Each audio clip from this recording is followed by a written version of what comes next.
Okay. Yeah. Running. Yeah. The water heater switch there on electric. Yeah. So you can switch that on there if you want to run it on electric. Okay, that will then run it obviously on electric. You got your gas. So you got two controls here. One says ultra heat, which is the top one, that's for your room heater.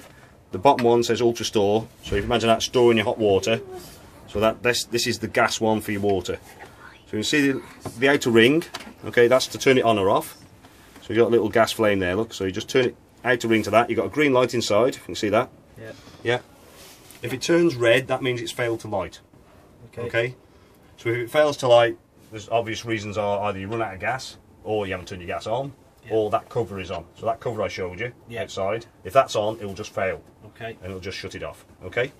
So another reason why is if you tend to just use it on electric, and don't use the gas very often, it gets air in the system. Yeah. Okay. So you need to purge the air out. So if it does go to red, switch it off, check all them things. Give it a few seconds, fire up your cooker just to make sure you've got gas running through, then start again. And that's for your heaters, yeah? That's for water heater, that is ultra Water store. heater. Yeah, if you imagine that, storing your hot water on gas. Okay. So that little flame there, it's on gas. On electric is that switch down there for water heating. On gas it's that one. Okay? So if you've got a site with electric hookup, you're better off using it through the electrical site. You can use both gas. if you want. Yeah. If you want to heat it up rather quickly. Obviously it's going to be quite warm, obviously especially for the kids. Yeah. The difference between heating on the gas or electric, with the gas side of it, you've got more control over the heat of it. Okay, so you've got a thermostat in there. Yeah. Yeah, with the electric, it's just thermostatically controlled to 70. On this one, you can change the temperature down a bit if you wanted to, especially for summer. Obviously, you can get quite warm. Okay, happy with the water heating? Yeah. Yeah. Next one is room heating. So you've got a fire here. Yeah. You've got two elements. You've got a gas element and an electric element. Yeah. Okay. Again, you've got to switch the electric on for your heater. Is the one next to your water heater? Is that one there? I'll just switch your water heater off now, so I don't forget. Space heater. Okay, so that's for your powering up that, which then switches this light on here. So you've got a little green light on there. So if the green light's not on, that means that switch isn't on. So this is electric. It's not gas. Okay, you can see that it says 230 volts. Yeah. So that's powering up the heating element beyond the fire. You can change it from obviously off. So the outer ring, you've got 500 watts, 1000 watts, or 2000 watts. Okay, obviously 2000 watts being the hottest. It's a bit like a 3-bar fire, so it goes up in the increments. You've got a thermostat in the centre of it. Okay. So that's obviously heating the element at the back of that now. It's also got gas. Okay, this is control for the gas side of it. Don't run electric and gas on at the same time on this one. Okay, so to light the gas, all you do is turn that to there, push it down, and then just fire it up with the button. And if you can see down there, you see the flame down there. If you look at about that angle, you see it? Oh, I can see it. Yeah. So you know it's lit. Cameron. Can I see? You see it, can you? Well, you have to look down there. Look. See it? No. Oh, yeah. Yeah. Yeah, I can see. Yeah, I you can see that. Right. That's good. Cameron, sit in the corner quietly now, please. No, you. Getting on my nerves. That's kids' jobs, isn't it? Right. I haven't told you off. I've asked you nicely. Right. On this side, what we've got is the fan. Okay, so you need to run a fan when you've got the heating running. If you notice there's vents at certain positions on the caravan, look on the left hand side there. Yeah. Okay, so obviously you get the fan running, it will blow the warm air around. Yeah. Okay, so to operate the fan, centre is off, to the right is automatic. So as the fan heats up, it's obviously run on thermostat, and it will increase slowly until obviously it's warmer, so it obviously goes faster. On the left hand side is a manual control, which is that control there. Okay, you can run the fan without any heating running as well, so just to circulate air in the summer. Okay, obviously it won't cool it down, it just moves it around. Okay, it's always best to run the fan when you've got heating on as well, so you don't overheat the unit. Okay, happy with that? Yeah. Good. Right, so next thing, for other appliances, your fridge, which you can run on electric or gas. It's run on electric at the moment. That's the on-off button there. Okay, the screen itself is asleep at the moment. Press any button, it lights the screen up. If you want to change it to operate on gas, left button, that's battery, that's gas. It will now auto light.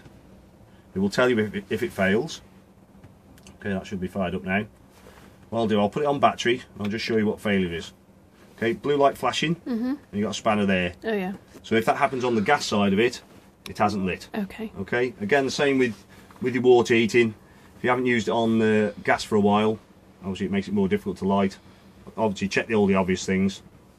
What you need to do is, if it's failed on gas, you need to switch the whole unit off. Give it a few seconds, fire up your cooker again, make sure you've got gas running, then switch it back on again. It may take 2 or 3 attempts if you haven't used it for a while. It's always best to fire it up every now and again, because obviously most people do tend to run it just on electric. So does that mean it's not working off the battery now? Yeah, but it's not the battery as the leisure battery, it's actually off the vehicle battery or vehicle electrical system. When you're travelling, you can have the fridge on, but obviously the engine's got to be running, obviously your grade connection's got to be connected to the car. Yeah. It will not cool the fridge down, okay? It will just maintain the temperature that's already in there. So if you want to travel with food in there, you want to keep cool, obviously you put it in the fridge. What you need to do is cool it down, say 24 hours before. If you can connect it to electric, obviously all the better, or gas. Cool it down before, then just before you travel, when you connect your car up, change it to the battery setting, and as soon as your car starts, it will automatically maintain the temperature then. Yeah. Okay? On the right hand side, that's your temperature range. So these are coloured in segments here. All 5 lit, that's the coldest this fridge is going to be. 2 or 3, probably round about right. Obviously if you're on full power, it's coming out frozen, and obviously it's too cold, but it all depends on the temperature of the day. Obviously the hotter it is, the harder the fridge needs to work, and gas is more efficient for keeping it cool. So if it's a really hot day, electric might struggle to get it on the down. gas. Yeah, so the temperature might struggle. Okay, happy with that? Yeah. Okay, inside your fridge door there's a little tab. Okay, so when you're not using it and it's in storage, obviously you need to keep the door open to allow air to circulate. So that's what that's there for.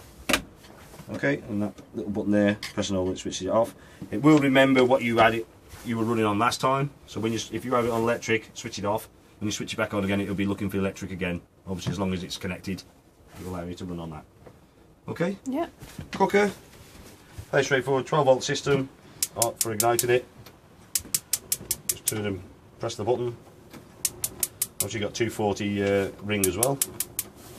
So obviously, don't close the lid. Obviously, when you've got all the energy running, there's obviously a chance of shattering your grill. Your grill pan, your handle's inside. Obviously, you wouldn't cook with the handle inside, obviously. That's where it is for the moment. There's your one.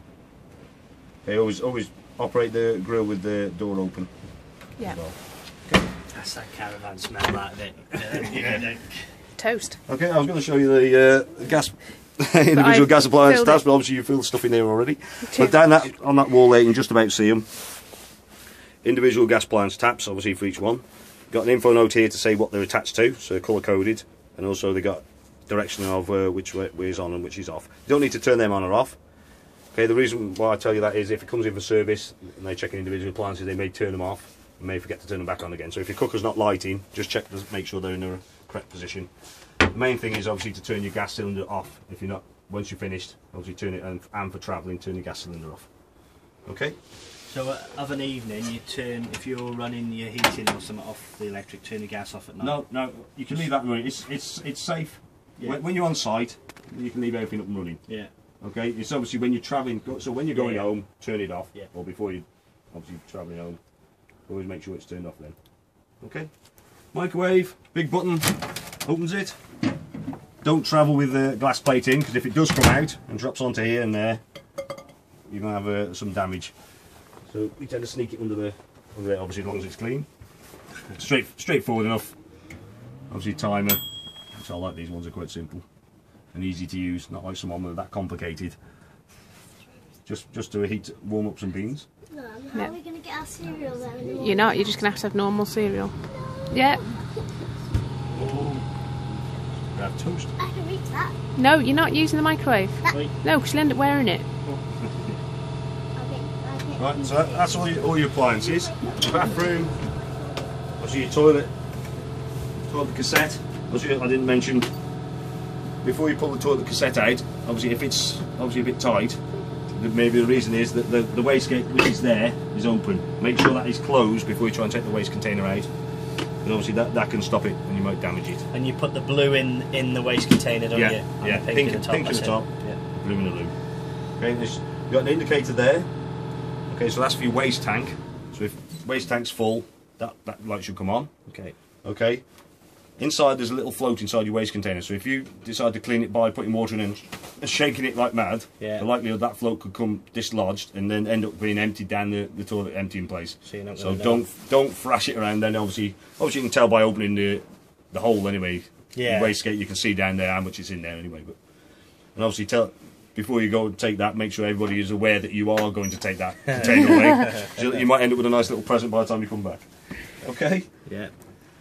Okay, obviously shower's a shower. Yeah. And these are quite handy, especially for kids. Because on my first caravan, all I had was the light switches all up here. Oh, right. And when you got little kids, they can't reach up there, so you have to leave lights on. Yeah. So you have to leave lights on, but that is a lot easier. Okay, we got above our heads we got a extractor fan. It extracts and it brings air in as well. This switch here switches it on. So you got forward or backwards, then you got the speed. Okay, it will reverse the other way, but don't go directly from one to the other on big speed because it can blow the fuse if you're not careful. Okay, doesn't really show you which way's in or out. Obviously, you can tell when you're still underneath it. Also, you got the exterior vent as well, which is this control here. And be very careful before you travel. You make sure that's shut. Because the last thing you want to do is travel along and then you'll end up with no cover when you get to the other end. Okay, so especially because obviously you can't really see it, can you? So make sure that is shut before you travel. Okay. Yep. Just trying to think if there's anything else. Obviously I've done that. Control. Oh, TV aerial. Oh, yeah. He's inside your wardrobe. Hopefully he's there. Yep. So you've got a directional aerial. Got an info note here that says red spot. Hopefully there's a red spot on it. Oh, there isn't. Oh, there is. There we are. So red spot, I don't know, it's the front of the antenna. Loosen the locking nut.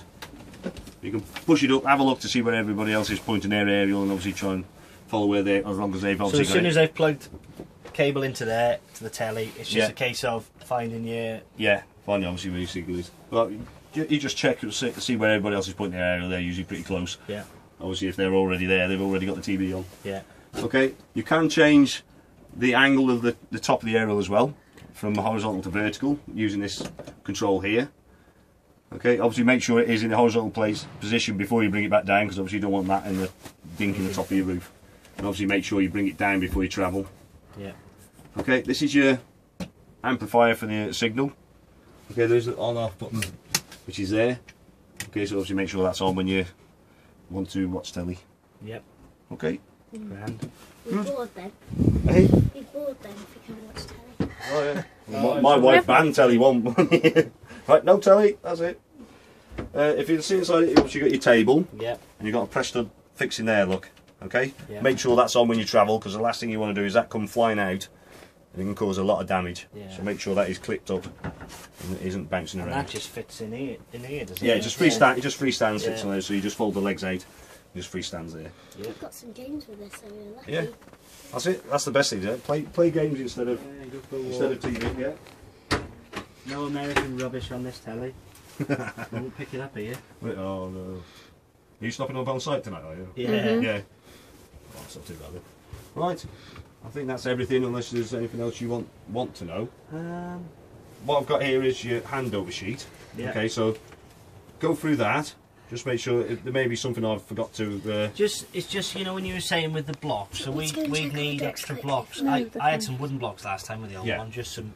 Yeah, wooden block's fine. Yeah, as long as And you that's can. just when you put the feet down, it's literally just to No, it's stabilise it. It's not to. It's not really for the feet. Yeah. It's for the wheels. Okay. You've got to lift it up on the wheel. If you're on a tilt sideways, Yeah. you need to lift the one side of the caravan up. So the best way of doing that is either your wooden Small blocks. blocks. Yeah, either wooden blocks or a plastic.